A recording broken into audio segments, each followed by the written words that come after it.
Love, Chunibyo, and Other Delusions Retold. Episode 10, Ends Beginning, Act 1. A few hours had passed since Yuuta saved Rikka, and work on the Ginkgo festival was still underway. Dekomori went to Rikka's club room to find Rikka meditating on the summoning circle in the dark. Deko was shocked. "I never imagined that this level of darkness could be contained within these walls!" But Rikka didn't answer. "Master?" asked Deko. She went up to her, poked her, waved her hand in front of her face, and blew on her hair, but Rikka didn't move. "Don't tell me! The flow of time has been disrupted!" exclaimed Deko. She stood on one leg like a ballerina and spread her arms in pigtails.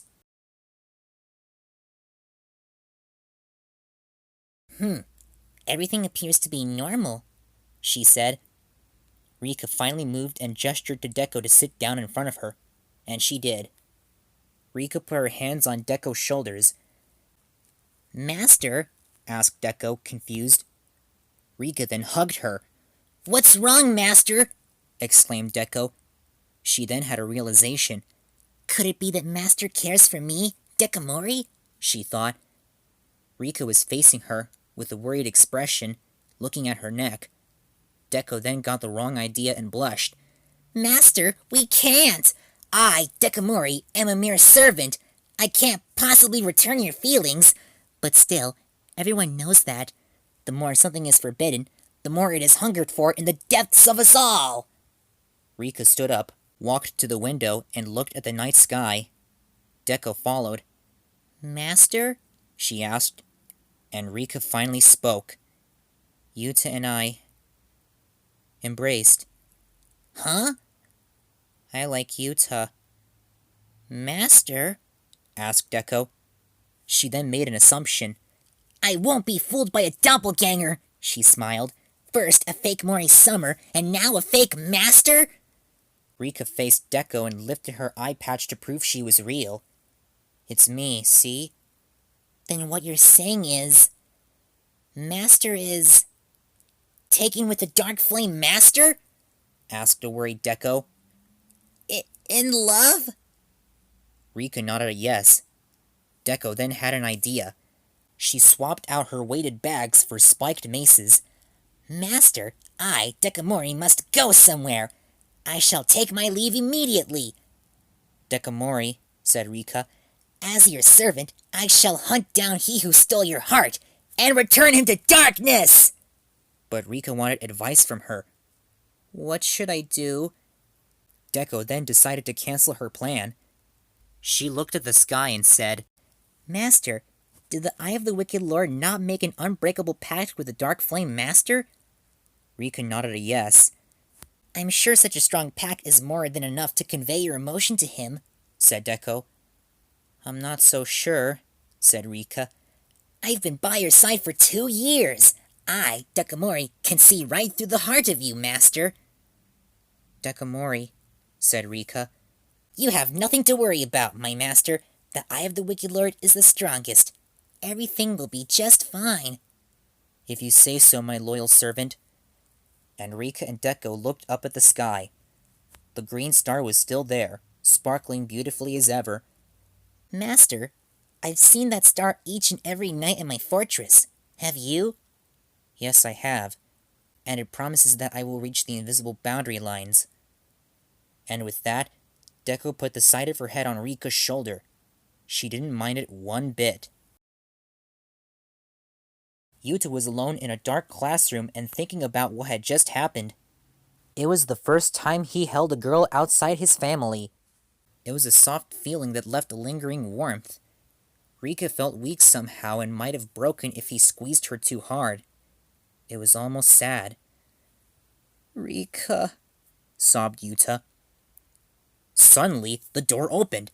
"Sup, Tagashi?" It was Isshiki. Yuuta quickly wiped his tears off and looked at him. "How's it going, Isshiki?" he replied. Yuuta looked like someone who had just stopped crying. "I'm sorry. Do you want me to leave you alone?" asked Isshiki. "No, I'd like to talk to you about something," replied Yuuta. And he told him about him and Rikka, You and Rikka, huh? Asked Isshiki. Yeah, replied Yuuta. What should I do? What do you mean? Asked Isshiki. Do you think I should tell her how I feel about her? Well, you like her, don't you? Maybe. Yuuta then got shocked. It's not because she's stylish or cute.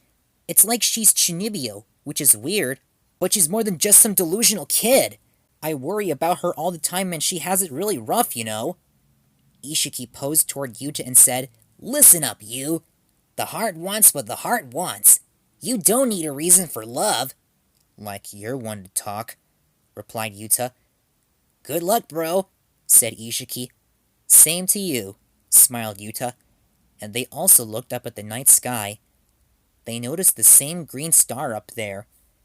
Hey, Togashi, have you ever noticed that green star up there?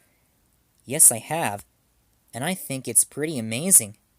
And with that, Isshiki also put the side of his head on Yuta's shoulder. He, unlike Rikka, felt uncomfortable. Sorry, I should have asked first, said Isshiki. That's okay, replied Yuuta. You know, you're a lucky guy. Rikka took the 4th spot in the cute girl election. The guys really think she's a hottie. A girl like that will one day be ready for that. Ready for what? Yuuta thought for a moment. When he realized what Isshiki meant, Yuuta and I couldn't believe it. We were both very uncomfortable indeed. It was something I said, wasn't it? Asked Isshiki. Yeah, no kidding, replied Yuuta. Welp, I've got something I need to do. Maybe things will finally be settled. Later, Togashi. And Isshiki left the clubroom. Later, Isshiki was in Rikka's clubroom. Kumin was there, cuddling with her white sheep pillow. Upperclassman Kumin? Shouted Isshiki. Yes? Will you please attend the school dance with me? He said, bowing. Okay, smiled Kumin. You mean it? Cut! Shouted Nibutani. They were rehearsing for the school festival. Nibutani was not impressed. What is this? Some scene straight out of a light-hearted romantic comedy? Very funny, Nibutani, I thought to myself. This isn't a chick flick. What are you even doing here? Asked Isshiki. Are you stupid? We have to practice for tomorrow's performance. Where are Yuuta and Rikka? Asked Nibutani. Don't speak of such wicked things, replied Deko. I, Dekomori, am in a mood most foul. I shall destroy you. There's no time for that, Dekomori. Where did those two run off to? Asked Nibutani. Those two went home! Both of them together! Shouted Deko. She started to tear up. Dark Flame Master said he had something important to say to her, and they left. And with that, Deko was crying. Kumin and Isshiki went and comforted her. There, Dekomori. It'll be okay, said Kumin. Yeah, I'm sure they're doing well, added Isshiki. Thanks, Kumin. Thanks, Baldy, replied Deko. Okay, 1, I'm not bald anymore. 2, my name is Isshiki. Thank you, Isshiki, replied Deko. Finally, someone gets it, he thought. It was 8:37 p.m. Yuuta and Rikka were sitting on a bench at Ishiyama Station, and they were looking away from each other. Yuuta tried to say something, but he hesitated. Rikka tried to say something, but she also hesitated. She then pulled out a golden pebble from her pocket. She pressed it on her eye patch, closed her eyes, and said, By our covenant, hear now my command to you. By our covenant, hear now my command to you. By our covenant, hear now my command to you, my stone. That got Yuta's attention. What's that? A magic stone to grant my wish. Dekomori gave it to me, said Rikka. Your wish? Asked Yuuta. Rikka's face turned red. She then used her umbrella to block Yuuta. If I tell you, it won't come true, said Rikka, embarrassed. Well, you don't have to tell me, replied Yuuta, but Rikka was too nervous to respond. Yuuta noticed that Rikka dropped her magic stone. Yuuta picked it up and it felt warm. The stronger the wish, the warmer it makes the stone. Which means that, began Rikka. Yuuta pressed it on his eyelid, which made Rikka upset, so she slid and tripped Yuuta. They landed on the ground when Rikka's umbrella flew up and landed above their heads. When they looked at each other, they were blushing in awe. Then it started to drizzle. So Yuuta and Rikka left Ishiyama Station and went into McDonald's. It was raining hard, and they had just finished their meals. "It's really coming down, huh?" asked Yuuta. "Mm-hmm," replied Rikka. "Our talk." "Huh? Oh, yeah." "About that," began Yuuta. "No, that's wrong. I have something to say," said Rikka. "To you. It's of the utmost importance regarding my secret wish." "I see," replied Yuuta. "I have something important to say, too. But not here, okay?" It was a little busy in McDonald's, so Yuuta and Rikka left. Yuuta and Rikka were walking on a bridge over the Seta River on their way home. Rikka's umbrella came in handy during this rainy weather. Yuuta looked at her and thought, things can't keep going on like this. He was about to say something when suddenly, a gust of wind blew Rikka's umbrella away. "Schwartz CX Prototype Mark II!" she exclaimed. "You don't have to say the full name!" exclaimed Yuuta.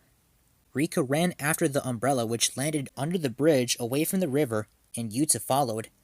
Rikka was relieved when she retrieved it. Yuuta was relieved too. Then, Rikka gasped. "What is it?" asked Yuuta. The light is dancing," replied Rikka. She and Yuuta could see the lights on the horizon. To Rikka, they looked identical to the lights she saw on the night following her father's demise. She was in complete awe. Yuuta found the sight cool, too. But he was about to say something to Rikka when she said, "I like you very much, Yuuta." "Huh?" he reacted. Rikka looked at him. She then put her umbrella over her face and confessed, "Yuuta, I like you." They were both blushing. Yuuta gasped. "Wait, I should go first, right?" "No.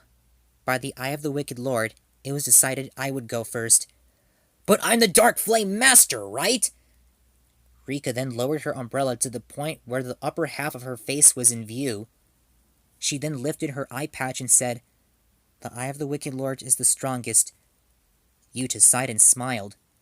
"Nope, not gonna happen," he said. "I told you I had something to say, so I'm gonna say it." He took away Rikka's umbrella. Then, Yuuta posed and said in his Dark Flame Master voice, "Be enveloped in the flames of darkness! Become the love of Dark Flame Master!" A cyclist came by and possibly heard the Dark Flame Master's lines by mistake. Yuta's face turned red. "Forget it. At any rate, keep going!" interrupted Rikka. Yuuta was confused.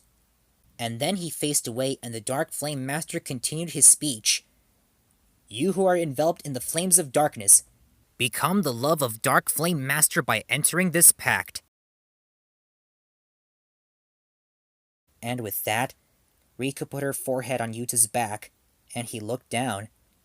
It was a beautiful feeling between the two, combined with the lights on the horizon. "Shouldn't your head be resting on my chest right now?" asked Yuuta.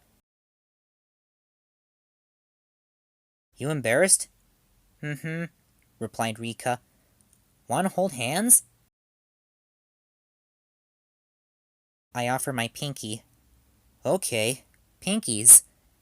"Mm-hmm." And Yuuta and Rikka held pinkies on that glorious rainy night.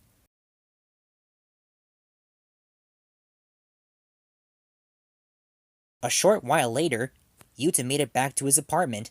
Thankfully, Kuzuha wasn't sleeping yet. "Yuuta, you're late," she said. "Sorry, Kuzuha," he replied. Yuuta then went to his room to find Toka and Yumeha there, playing a grown-up game. "Does the plaintiff feel any love for the defendant?" asked Toka to Yumeha.